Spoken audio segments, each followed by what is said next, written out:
नमस्कार।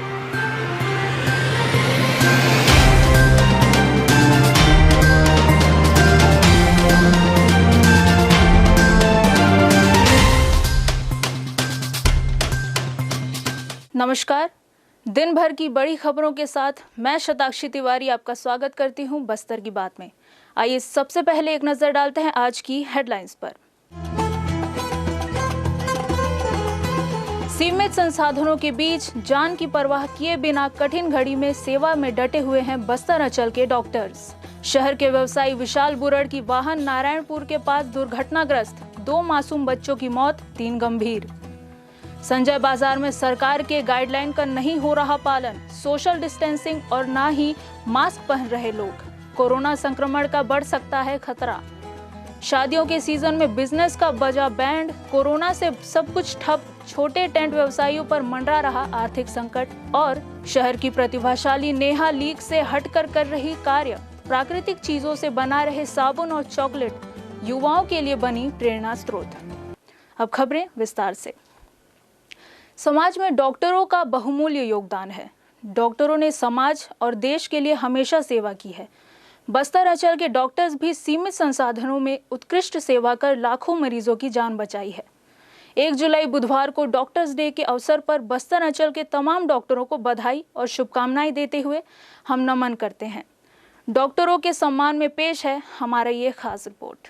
जिंदगी में डॉक्टर का कितना महत्व है, ये हम सब अच्छी तरह से जानते हैं। डॉक्टर इंसान के रूप में भगवान के समान होता है, जो इंसान को उसके मर्ज से उबारता है। जो व्यक्ति समाज के लिए इतना महत्वपूर्ण कार्य करता है, उसके लिए भी एक खास दिन है, और वो खास दिन है डॉक्टर्स डे। जी हाँ, 1 जुलाई को विधान चंद्र रॉय के जन्मदिन को हम डॉक्टर्स डे के रूप में मनाते हैं। डॉक्टर विधान चंद्र रॉय के इस दिन को डॉक्टर्स डे के रूप में मनाने के पीछे सबसे बड़ा कारण ये है कि वे जो भी आय अर्जित करते थे, सब कुछ दान कर देते थे। आज़ादी के आंदोलन के समय उन्होंने घायलों और पीड़ितों की निस्वार्थ भाव से सेवा की। हमारे बस्तर अंचल में भी निस्वार्थ भाव से सेवा देने वाले उन तमाम डॉक्टरों का हम शुक्रिया अदा करते हैं, जिन्होंने लाखों मरीजों की जान बचाकर विपरीत परिस्थितियों में काम करते हुए मानव सेवा की है और कर रहे हैं। हमारा आज का ये विशेष रिपोर्ट केंद्रित है महारानी अस्पताल के उन वरिष्ठ चिकित्सकों पर, जो कई दशकों से बस्तर अंचल के कई ग्रामीण क्षेत्रों में सेवा देने के बाद वर्तमान में महारानी अस्पताल में पदस्थ हैं। महारानी अस्पताल में सेवा देने वाले वरिष्ठ डॉक्टरों में से doctor Vivek Joshi, doctor RPP Gupta, doctor Shanti Pandey, doctor Lakhan Thakur, doctor S Nagvanshi और डॉक्टर भार्गव ने अपने विचार और अनुभव हमसे साझा किए। करीब पिछले 20 सालों से मैं महारानी अस्पताल में सर्जिकल स्पेशलिस्ट के पद पर कार्य करता रहा और बाद में फिर सिविल सर्जन के पद पर कार्य करा। इस दौरान बहुत सारी घटनाएं घटित हुई। एक पूरा समय जो युग है बीत चुका है। बहुत पहले यहाँ जो स्वास्थ्य सुविधाएं हैं नगण्य थी, अस्पताल नहीं थे और सुविधाएं कुछ भी नहीं थी, लेकिन धीरे धीरे आज बहुत ज़्यादा सुविधाएं हो गई हैं।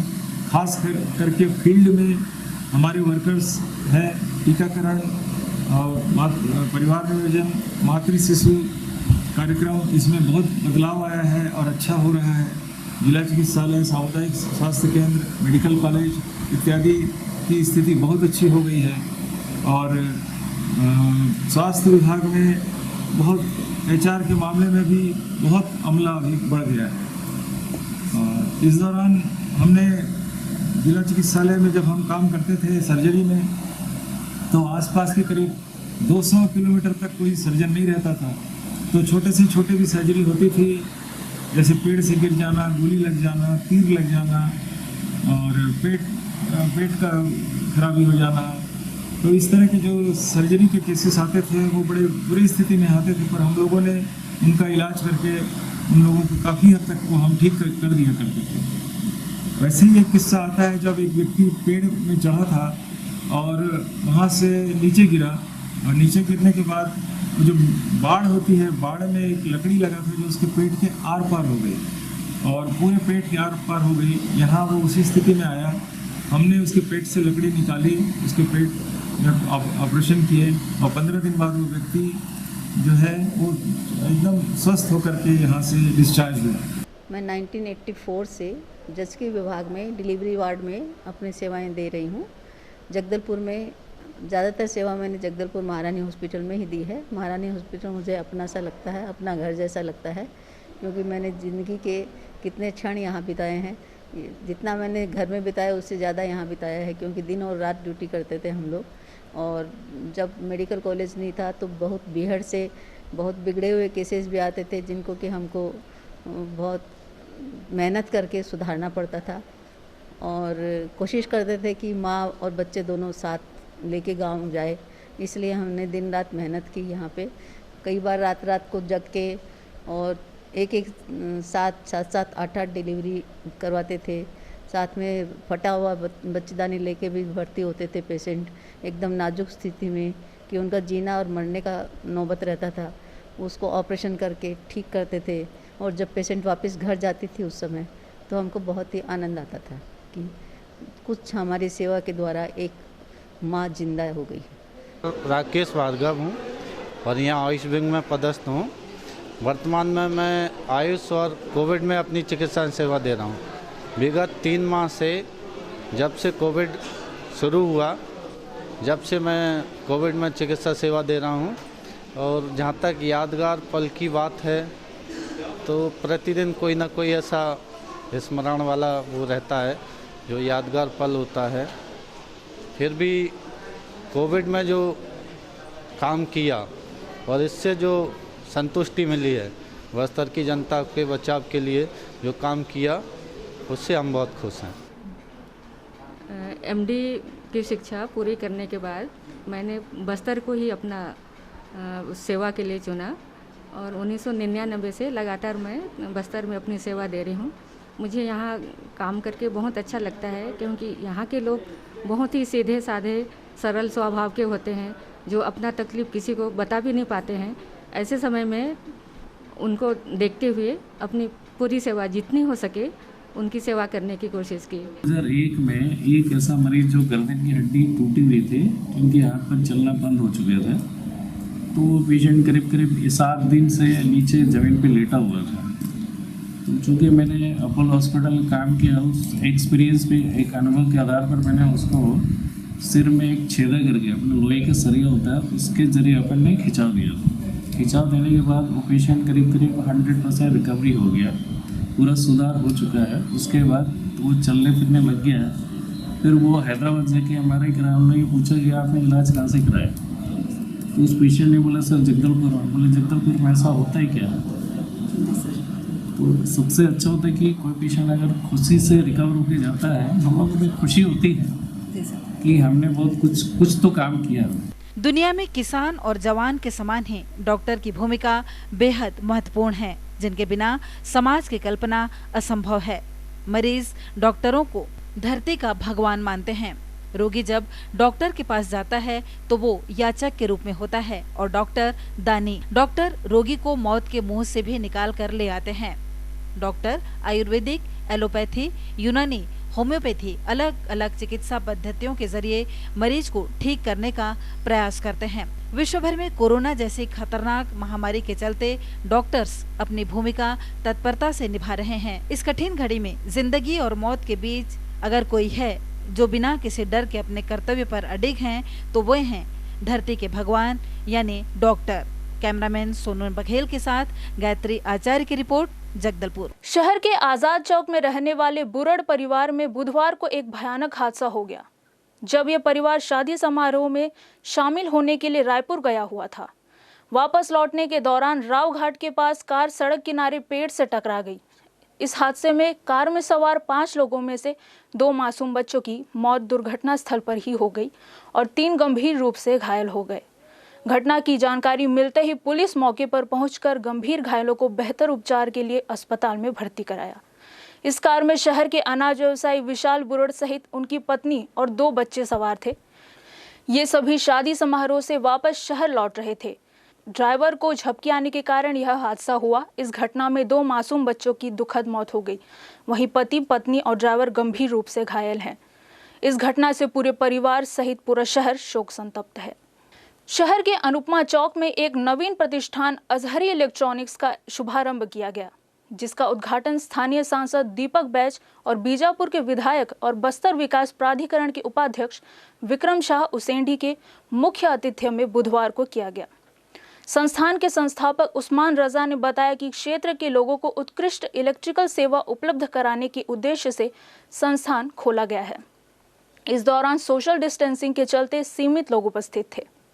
शासकीय अधिकारी कर्मचारी फेडरेशन द्वारा बुधवार की दोपहर स्थानीय कमिश्नर कार्यालय के समक्ष सरकार द्वारा विलंबित की गई वेतन वृद्धि के आदेश का विरोध करते हुए उसकी प्रतियां जलाई गई। इसके पश्चात सभी कर्मचारियों ने मुख्यमंत्री के नाम 3 सूत्री मांगों का ज्ञापन कलेक्टर को सौंपा। शासकीय अधिकारी कर्मचारी फेडरेशन छत्तीसगढ़ संभाग बस्तर इकाई के द्वारा बुधवार की दोपहर स्थानीय कमिश्नर कार्यालय के समक्ष सरकार द्वारा विलंबित की गई वेतन वृद्धि के आदेश का विरोध करते हुए उसकी प्रतियां जलाई गई। इसके पश्चात सभी कर्मचारियों ने मुख्यमंत्री के नाम 3 सूत्रीय मांगों का ज्ञापन कलेक्टर को सौंपा। इस दौरान प्रदेश लिपिक संघ के संस्थापक चंद्रिका सिंह ने अपना आक्रोश व्यक्त करते हुए कहा, छत्तीसगढ़ की सरकार ने जो सहयोग मांगी थी, कर्मचारियों ने 1 दिन का वेतन अपना दिया। उसके बाद सरकार की नैतिक जिम्मेदारी है, प्रदेश के मुख्यमंत्री की जिम्मेदारी थी कि पूरे संगठन के मुखिया को बुलाते, सामाजिक संगठनों के मुखिया को बुलाते और ये कहते कि प्रदेश में आपका साथ चाहिए, सहयोग चाहिए। तो मेरा व्यक्तिगत मानना है कि कोई भी कर्मचारी, आम नागरिक भी साथ देने से पीछे नहीं हटता। लेकिन आपने अनावश्यक गलत तरीके से वार्षिक वेतन वृद्धि पर रोक लगाया, इसका आज हम घोर विरोध करते। आपने महंगाई भत्ता दी नहीं, उसके लिए हमने आवाज़ नहीं उठाई, लेकिन वार्षिक वेतन वृद्धि रोका जाना वो एक आरोप के श्रेणी में आता है। जब कोई भी अधिकारी कर्मचारी किसी प्रकार का दंड गलती करता है तो दंड स्वरूप वार्षिक वेतन वृद्धि रोका जाता है। मैं माननीय भूपेश बघेल जी से पूछना चाहता हूँ कि क्या आज प्रदेश के पूरे अधिकारी कर्मचारी दोषी हैं जिसकी वजह से आपने वार्षिक वेतन वृद्धि रोकी? आपको सहयोग चाहिए, सहयोग के मामले में कोई भी प्रदेश का नाम नागरिक न कर्मचारी पीछे नहीं है, सहयोग देगा। लेकिन सहयोग लेने का तरीका भी होता है। अब बैठक करते, सारे मुखिया को बुलाते। हम आपको बता दें, संघ ने छत्तीसगढ़ वित्त विभाग द्वारा 27 मई 2020 के आदेश में कर्मचारियों के अधिकार कंडिका 2.2 और 2.9 को विलोपित कर वार्षिक वेतन वृद्धि बहाल किए जाने, कोविड-19 में कार्य करने वाले समस्त अधिकारियों कर्मचारियों का 50 लाख रुपए का बीमा सुनिश्चित किए जाने और मेडिकल तथा पैरामेडिकल स्टाफ को प्रोत्साहन स्वरूप जोखिम भत्ता प्रदान किए जाने के साथ ही राज्य के अधिकारियों, कर्मचारियों और पेंशनरों को जुलाई 2019 और जनवरी 2020 से कुल 9% महंगाई भत्ता शीघ्र भुगतान किए जाने की मांग मुख्यमंत्री से की है। बस्तर की बात, जगदलपुर। वक्त हो चला है एक छोटे से ब्रेक का। ब्रेक के बाद मिलते हैं और खबरों के साथ।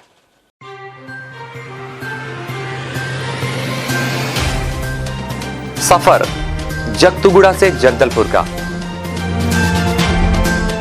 नित नई करवट लेता शहर हमारा, चौक चौराहों से होता हुआ विकास की गाथाएं गढ़ता बस्तर हमारा। कई रंगों से सराबोर कितनी ही कहानियों को समेटे, कहीं विकास के सोपान तो कहीं सरकारी दावे और उनका सच।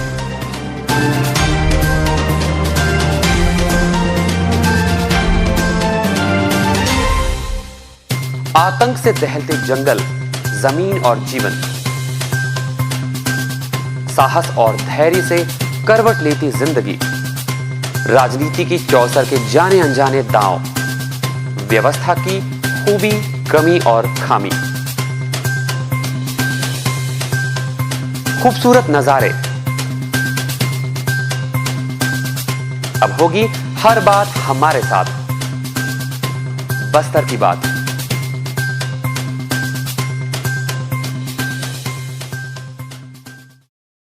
ब्रेक के बाद आपका स्वागत है बस्तर की बात में। आइए चलते हैं और खबरों की ओर। शहर के संजय बाजार में सरकार के गाइडलाइन का पालन नहीं किया जा रहा है। यहाँ ना तो सोशल डिस्टेंसिंग का पालन किया जा रहा है और ना ही लोगों द्वारा मास्क पहना जा रहा है। प्रशासन और निगम द्वारा कड़ाई नहीं बरतने के चलते यहाँ कोरोना वायरस का खतरा नजर आ रहा है। संजय मार्केट में महामारी को लेकर सतर्कता नहीं बरती जा रही है। पेश है एक रिपोर्ट। अनलॉक 1 में सरकार ने छूट क्या दे दी। शहर के संजय बाजार में लोगों की भीड़ कोरोना संक्रमण के खतरे से बेखौफ नजर आने लगी है। हम आपको बता दें कि लॉकडाउन के समय से ही संजय बाजार में सोशल डिस्टेंसिंग का पालन नहीं किया जा रहा है। शहर का मुख्य बाजार संजय बाजार में प्रतिदिन हजारों सब्जी विक्रेता और ग्राहक शहर के कोने कोने से और आसपास के गांवों से पहुंचते हैं। लॉकडाउन के दौरान प्रशासन द्वारा यहां थोड़ी बहुत कड़ाई बरती जा रही थी, परंतु अनलॉक 1 में तो जैसे लोगों के दिलों से कोरोना संक्रमण का खौफ काफूर हो गया। केंद्र सरकार, राज्य सरकार और प्रशासन की ओर से जारी गाइडलाइन का यहाँ कहीं भी पालन होता नजर नहीं आ रहा। कई सब्जी विक्रेता और ग्राहक यहाँ बिना मास्क लगाए देखे जा सकते हैं। संजय बाजार के मनिहारी दुकानों से लेकर हरी सब्जी विक्रेताओं और राशन दुकानों में ग्राहकों की भीड़ उमड़ रही है, जिससे कोरोना संक्रमण का खतरा और बढ़ने की आशंका से इनकार नहीं किया जा सकता। यहाँ पहुँचने वाले ग्राहक भी चाहते हैं कि संजय बाजार में सोशल डिस्टेंसिंग का अनुपालन होना चाहिए। क्या कहते हैं ग्राहक, आइए सुनते हैं। बोलना चाहिए QRT क्विक रिस्पांस टीम जैसा काम कर रही है। बाकी प्रशासन, हम लोगों को भी वही चीज़ करना पड़ेगा। मैं प्रशासन को उतना दोष नहीं देना चाहूँगा, लेकिन पब्लिक को भी हैंडल करना है, पब्लिक को भी वो चीज़ सेल्फ डिसिप्लिन लाना है। आज हम लोगों ने लॉकडाउन के 3 से 4 फेज देखे हैं, तो सब लोगों को पता है कि कोरोना का कितना ज़्यादा सीवियरिटी है ना। ऐसा नहीं है कि हम लोग कोरोना को जिस तरह से हम लोग पकड़ रहे हैं, हम लोग सोच रहे हैं कि हाँ ठीक है भाई मेरे को नहीं हुआ है मीन्स नहीं होगा, बट इट इज़ ये जब स्टार्ट होता है ये इंक्यूबेशन पीरियड में स्टार्ट हो जाता है, जिसको होता है उसको भी पता नहीं चलता है। एंट्री पॉइंट से ही हमको सोशल डिस्टेंसिंग मेंटेन करनी पड़ेगी, और एंट्री पॉइंट आप 3-4 रखेंगे तो नहीं हो पाएगा। सिंगल पॉइंट रखिए, एंट्री पॉइंट रखिए, आउटगोइंग भी सिंगल रखिए। एक तरफ से एंट्री होगी, एक तरफ से आउट होगी, तो आपका सोशल डिस्टेंसिंग मेंटेन होने के चांसेस बढ़े रहेंगे। वहीं सब्जी विक्रेताओं का कहना है कि वे जानते हैं कि इस महामारी के संक्रमण से बचने के लिए 2 गज की दूरी आवश्यक है, परंतु पास बैठना उनकी मजबूरी है। क्या मैडम, हम लोग का बैठना जरूरी है, लेकिन हम लोग का जगह नहीं है, बल्कि ऐसे बैठते हैं। पहले अच्छा बैठते थे, अब जगह नहीं है, मजबूरी कारण से पास बैठते हैं। हमको सोशल डिस्टेंसिंग का मालूम है, लेकिन हमारे को मजबूरी है, इसलिए हम लोग पास बैठते हैं। सब आके बताते हैं रोज़, और जिससे कि हम लोग मुंह में पहनते हैं रोज़, और वो लोग आते हैं और बराबर पुलिस वाले भी आते हैं, किसी का दोष नहीं है, लेकिन हम लोग को मजबूरी है पास बैठना, क्योंकि जगह छोटा है, इसलिए हम लोग बैठते हैं। क्या करेंगे, अब जो भी हो पेट तो चलाना है, मजबूरी है ना। अब नहीं बेचेंगे तो बाल बच्चा कैसे पालेंगे। लॉकडाउन के दौरान भी बाजार खुले रखने के आदेश प्रशासन ने शर्तों के साथ दिया था। छूट के साथ सोशल डिस्टेंसिंग का पालन, मास्क पहनने की अनिवार्यता और दुकानों में सैनिटाइजर का इस्तेमाल जैसी शर्तें भी लगाई गई थी। इस संबंध में निगम आयुक्त प्रेम कुमार पटेल क्या कहते हैं, आइए सुनते हैं। इसके लिए क्या कार्रवाई की जाती है? नहीं, इसमें जो शासन का निर्देश है कि उसमें सोशल डिस्टेंसिंग के लिए कि जो दुकानदार हैं उनके लिए लाइन करके उसको विधिवत जितना स्पेस मेंटेन करना चाहिए वो उसके लिए पहले प्रयास किया गया है। लेकिन जैसे अभी अनलॉक की स्थिति आ गई तो लोग जैसे ज़्यादा दुकान लगा रहे हैं, तो हमारा जो प्राइमरी फोकस है कि लोग हैं अपने दुकान में सैनिटाइज़र रखें, और जो दुकानदार और जो ग्राहक हैं दोनों मास्क पहन के आए। तो इसमें अगर जो पालन नहीं कर रहे हैं तो इसमें जिला प्रशासन के निर्देशानुसार जो मास्क नहीं पहन रहे हैं उन पर हम लोग जैसे जुर्माना की भी कार्रवाई कर रहे हैं, और सोशल मैसेज भी वहाँ पर हमारी जो टीम होती है वो दे रही है।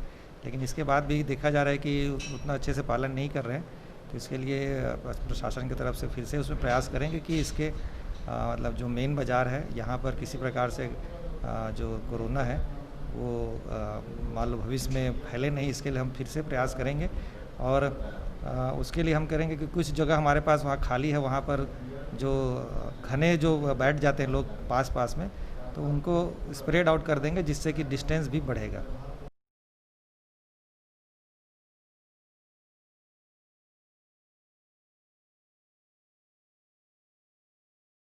डगमगा गई है। ऐसे में सरकार और प्रशासन ने अनलॉक फेज के तहत बाजार, दुकान और सभी तरह की गतिविधियों को शुरू करने की छूट दे दी है, लेकिन कोरोना संक्रमण का खतरा अभी टला नहीं है। ऐसे में अनलॉक के दौरान भी विशेष सावधानी बरतने की जरूरत है। ताकि कोरोना संक्रमण के बचाव के साथ ही आर्थिक गतिविधियां जारी रखी जा सके। लेकिन शासन और प्रशासन के निर्देशों की अवहेलना लोग न केवल स्वयं बल्कि दूसरों को भी खतरे में डाल रहे हैं। बस्तर की बात, जगदलपुर। कोरोना के चलते लॉकडाउन ने सभी व्यवसायियों को प्रभावित किया है, लेकिन छोटे टेंट व्यवसायियों की हालत इसने पस्त कर दी है। साउंड, लाइट, फर्नीचर और रसोई के बर्तन, स्टेज डेकोरेशन सहित अन्य सामग्री दुकानों में पड़ी पड़ी धूल खा रही है। इन व्यवसायियों के सामने रोजी रोटी का संकट पैदा हो गया है। व्यवसायी सरकार से वित्तीय मदद की गुहार कर रहे हैं।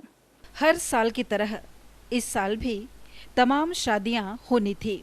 कईयों की तैयारियां भी पूरी हो चुकी थी, परंतु कोरोना ने सभी तैयारियों पर पानी फेर दिया।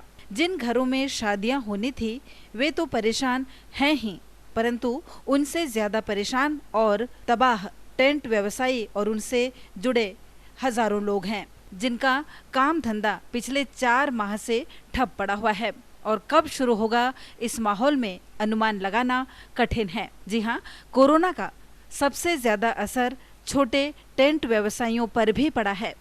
काम धंधा बंद होने से उनके साथ काम करने वाले हजारों मजदूरों, जिनमें फूल, light, generator, DJ, sound, catering का काम करने वाले पर भी रोजी रोटी का संकट आ गया है। शहर में टेंट व्यवसाय चलाने वाले छोटे व्यवसायी क्या कहते हैं, आइए सुनते हैं। लॉकडाउन के दौरान ये छोटे जो टेंट व्यवसायी हैं, इनको तो बहुत ही प्रभाव पड़ रहा है इनके ऊपर, क्योंकि ये पूरा उनका दाना पानी, उनका घर वगैरह सब इस पे डिपेंड था। बड़े टेंट व्यवसायी तो खैर उनका बैंक बैलेंस है और वो दूसरे भी और काम करते हैं तो चल जाता है। सरकार द्वारा ये 50 लोगों का जो एक क्राइटेरिया निर्धारित किया गया है, 50 लोगों का बर्तन तो घर में ही उपलब्ध होता है, वो अपने घर से बर्तन लेते हैं और टेंट वेंट की ज़रूरत नहीं होती। तो अभी जो शादियां हो रही हैं उसमें टेंट वेंट लग नहीं रहा है, लोग अपने अपने घरों से लेके अपना काम कर ले रहे हैं। छोटे टेंट व्यवसायी पूरी तरह से चौपट हो गए हैं कि आने वाला 4 महीना बरसात का है और वो बरसात के दिनों में कैसे घर चलेगा। पिछला 3 महीने तो वैसे ही बंद चला, अगला 4 महीना और बचा हुआ है। फिर उसके बाद आने वाले जो गर्मी का सीज़न है उस पर अब एक व्यवसाय की उम्मीद टिकी हुई है। पता नहीं उस वक्त क्या कोविड की स्थिति होगी, पता लग रहा है उस वक्त भी अगर ऐसा हुआ तो हम लोग तो रोड पे आ जाएंगे। क्या जब से लॉकडाउन हुआ हमारा काम धाम सब बंद हो गया और काम धाम नहीं चल रहा है। लेबर पुलिस से हम लोग मशगूल से उनका पालन कर रहे हैं कि कहाँ इधर उधर से पैसा कुछ इधर उधर उधारी उभरा करके हम लोग काम चला रहे। हमारा कुली लोग काम करने वाले का क्या करेंगे, 3-4 महीना हो रहा है बिल्कुल काम नहीं। सरकार पर 50 आदमी से ज़्यादा उसमें नहीं दे रहा है, तो टेंट वेंट कोई नहीं लगा रहे हैं, तो उसी के लिए हम लोग परेशानी में चल रहे हैं। अभी भी चल रहे हैं, पहले मतलब मैं तो पूरा कहीं किराया में रहते हैं, अपन लोग घर किराया में रहते हैं। किराया में पर अभी 2 महीना पूरा लॉकडाउन हुआ रहा तो परेशानी इसीलिए हुआ था कि पैसा कौड़ी कम है, नहीं मिला। काम धाम कर रहे, अभी काम धाम है ही नहीं, अभी किराया भी पटाया नहीं है 4 महीना का हम लोग का। शादियों के सीजन में व्यवसाय ठप होने से हर एक व्यवसायी को लाखों रुपए का नुकसान झेलना पड़ रहा है। अब इन व्यवसायियों के परिवारों को भूखे रहने की नौबत आ गई है। आने वाले दिनों में स्थिति सुधार होने की गुंजाइश कम होने की बात इन व्यवसायियों ने कही है। शादियां, धार्मिक अनुष्ठान, सामूहिक आयोजन बंद हो जाने से इस व्यापार के साथ जुड़े हजारों लोगों का जीवन संकट में है। फिलहाल इन तक कोई सरकारी मदद भी नहीं पहुंच पाई है। बस्तर की बात, जगदलपुर। स्थानीय गुरु गोविंद सिंह चौक के पास स्थित वर्षों पुरानी राधा कृष्ण मंदिर का जीर्णोद्धार किया गया और इस मंदिर में स्थापित करने के लिए आकर्षक संगमरमर पत्थर से बनी राधा कृष्ण की मूर्ति भी लाई गई है, लेकिन अब तक प्राण प्रतिष्ठा नहीं होने से क्षेत्रवासियों में नाराजगी है। शहर के गीदम रोड में महात्मा गांधी स्कूल के सामने निर्मित बड़े से कॉम्प्लेक्स के बीच में कृष्णा मंदिर के लिए स्थान निर्धारित किया गया था। यहाँ पर मंदिर का निर्माण वर्षों पहले हो गया है। लगभग 2 वर्ष से राधा कृष्ण की मूर्ति लाकर रखी हुई है, लेकिन आज तक प्राण प्रतिष्ठा के लिए प्रशासन द्वारा मुहूर्त का इंतजार किया जा रहा है। यह मंदिर टेम्पल कमेटी के अंतर्गत आता है। यहाँ का नियंत्रण जिला प्रशासन के अधीन है। इसके अध्यक्ष कलेक्टर होते हैं। मंदिर की भूमि पर चारों तरफ स्थित कॉम्प्लेक्स से लाखों की आय प्रशासन को मंदिर ट्रस्ट में हो रही है, लेकिन फिर भी भगवान की प्राण प्रतिष्ठा के लिए वर्षों से इंतजार करना पड़ रहा है। जो कब पूरी होगी, इस संबंध में दंतेश्वरी वार्ड के पार्षद राजपाल ने बताया। अभी तो हम लोग खुद देखे कि मंदिर को खोल के देखे, अंदर राधा कृष्ण का मूर्ति पड़ा हुआ है। मैंने इसके लिए शासन प्रशासन को बार बार जानकारी दे रहा था कि मंदिर में स्थापना करना जरूरी है मूर्ति को। और बीच में लगभग 2 वर्ष हो रहा है, अर्जुन श्रीवास्तव जी ने राधा कृष्ण की मूर्ति ला के यहाँ पर रख दिया। वो भी कहा भाई मूर्ति की स्थापना कब करोगे, तो उनके द्वारा कहा गया कि कोरोना है, अभी जब ठंडा होगा बढ़िया मस्त कोरोना हट जाएगा यहाँ से शहर से, उस बीच में हम शुभ मुहूर्त निकाल के मूर्ति की स्थापना कर देंगे। ना ही इनके द्वारा कोई ध्यान दिया जा रहा है, ना कुछ नहीं, पता नहीं कब स्थापना करेंगे। तो इस बारे में कोई भी जिम्मेदार व्यक्ति कुछ भी बताने को तैयार नहीं है। मंदिर के संबंध में जानकारी देते हुए क्षेत्र से जुड़े राजेंद्र नगर वार्ड निवासी श्री झा ने बताया, ये मूर्ति 2 साल से यहाँ पे ला के रखा गया था और इनको मूर्ति लाने वाले अर्जुन श्रीवास्तव जी थे और उनको हमने बोला भी था कि सर ये मंदिर को जल्दी चालू करवा दीजिए। तो वो बोले कि अभी 1-2 महीने के अंदर मंदिर चालू हो जाएगा, है ना। तो उसके बाद वो उनका बात चला गया ठंडे बस्ते में। फिर हम लोगों ने एक्का साहब को 27/2/2020 को हमने एक ज्ञापन दिया कि सर ये मंदिर बहुत सालों से बंद पड़ा हुआ है, मूर्ति रखा हुआ है, लेकिन उनके संज्ञान में ये मंदिर ही नहीं था। लेकिन हमको उनको मतलब दिखाया उनको मंदिर की, यहाँ मंदिर है। टेम्पल कमेटी के अंतर्गत आने वाले मंदिरों की अव्यवस्था का आलम चरम पर है, जहां मंदिर के पुजारी और कामगारों को वेतन के लिए बरसों का इंतजार करना पड़ता है। बस्तर की बात, जगदलपुर। आज का युवा सीखने और नई चीज़ों को तलाशने के लिए उत्सुक है। हर पीढ़ी की अपनी सोच और विचार होते हैं। युवा शक्ति की ऊर्जा अगर सकारात्मक कार्यों में उपयोग किया जाए तो देश और समाज की प्रगति निश्चित है। शहर की एक ऐसी ही युवा जो लीक से हटकर कार्य कर रही हैं, मिलावटी वस्तुओं के उपयोग से बचने और बचाने के लिए प्राकृतिक चीज़ों का इस्तेमाल करते हुए साबुन और चॉकलेट स्वयं बना रही है। शहर की प्रतिभाशाली नेहा कलकोटवार से आज हम आपकी मुलाकात करवा रहे हैं। पेश है ये खास रिपोर्ट। नया और कुछ अलग करने का जज्बा रखने वाले युवा ही समाज और देश हित के लिए कुछ नया कर पाते हैं। लीक से हटकर कार्य करने के जज्बे से भरपूर कोई है तो वे हैं देश के बच्चे और युवा। बच्चे देश के भविष्य हैं तो युवा देश की शक्ति। युवाओं का अगर तन और मन स्वस्थ होगा तभी वे अपनी शक्ति सकारात्मक और रचनात्मक कार्य में लगा सकते हैं। जी हाँ, शहर की एक ऐसी ही युवा है नेहा कलकोटवार, जो लीक से हटकर कार्य करना चाहती हैं। जी हाँ, और कुछ ऐसा ही कार्य कर रही हैं नेहा। मिलावटी वस्तुओं को बिल्कुल भी पसंद नहीं करने वाली 29 वर्षीय नेहा का मानना है कि जो हमारे सेहत के लिए ठीक नहीं है उसका उपयोग हम जानबूझकर करते चले जाते हैं। विज्ञापनों से आकर्षित होकर हम उन तमाम वस्तुओं की खरीदी कर लेते हैं जो आने वाले दिनों में हमारी सेहत के लिए हानिकारक साबित हो सकती है। पूरी तरह से प्राकृतिक चीज़ों का इस्तेमाल करते हुए साबुन और चॉकलेट्स बनाकर नेहा अपने दोस्तों के बीच लोकप्रिय तो है ही बल्कि युवाओं के लिए प्रेरणा स्रोत भी। मैंने एक्चुअली ये प्रोडक्ट्स बनाना स्टार्ट किया था खुद के लाइफस्टाइल को चेंज करने के लिए। जब मुझे बहुत सारी चीज़ें पता चली कि जो एड्स में दिखाता है और हम कई तरीके से समझते भी हैं, बट स्टिल हम उस बात पर गौर नहीं करते हैं और एक दिन अचानक से हमें कुछ हो जाता है, तब हम उस बात पे गौर करने लगते हैं कि अच्छा, मतलब अभी तक तो हम सब सही चीज़ें यूज़ कर रहे थे, खाना सही खा रहे थे, सब चीज़ सही कर रहे थे, फिर एक दिन अचानक से ये क्या हो गया।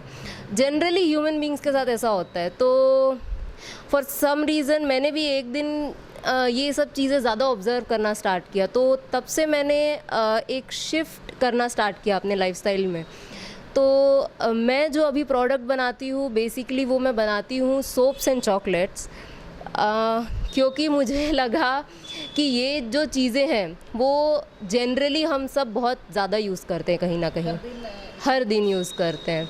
सोप्स हम ये सब चीज़ों में हमारा ध्यान नहीं जाता है कि सोप, शैम्पू, ये सब चीज़ें हम मतलब यूज़ करते हैं और उसमें केमिकल्स होते हैं एंड वी नो कि उसमें केमिकल्स होते हैं बहुत सारे, बट स्टिल उस बात पे हम कहीं ना कहीं फोकस नहीं करते हैं क्योंकि हमें लगता है अच्छा ठीक है एक सोप ही तो है, मीन स्किन अब्जॉर्ब्स राइट, पर वो चीज़ों पे हम क्या बोलना चाहिए, सिंसियरली कभी ध्यान नहीं देते हैं।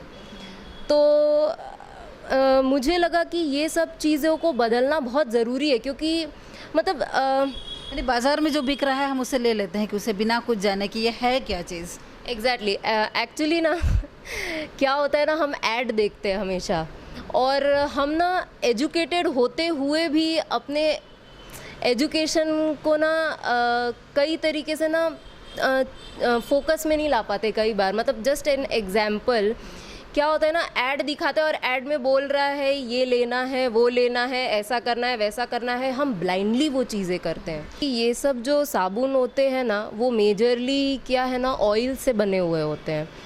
तो ऑयल से जब साबुन बने हुए होते हैं एंड मतलब मुझे उसमें पता है कि ये जो साबुन में जो ऑयल है ये कितना जा रहा है, ये सब का कंटेंट कितना है, और इसमें मतलब जैसे असेंशियल ऑयल्स होते हैं वो असेंशियल ऑयल्स डाले जाते हैं जो हम डेली में यूज़ करते हैं, जैसे मुल्तानी मिट्टी हो गया या फिर चंदन हो गया, ऐसी जो चीज़ें हैं वो इसमें जाती है। तो डेफिनेटली आपको पता है, जैसे मेरा एक सोप था जो बहुत ज़्यादा फेमस है जिसको चारकोल सोप बोलते हैं, तो मैंने उसमें चारकोल पाउडर डाला था। एक्चुअली चारकोल की ये स्पेशलिटी होती है कि वो जो डर्ट है जो आसानी से नहीं निकल सकता है, वो डर्ट को भी वो कैप्चर कर लेता है। Now this is like a very scientific and chemical property, आप उसको वो गूगल भी कर सकते हैं।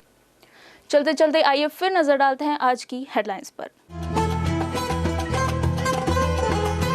सीमित संसाधनों के बीच जान की परवाह किए बिना कठिन घड़ी में सेवा में डटे हुए हैं बस्तर अंचल के डॉक्टर्स। शहर के व्यवसायी विशाल बुरड़ की वाहन नारायणपुर के पास दुर्घटनाग्रस्त, 2 मासूम बच्चों की मौत, 3 गंभीर।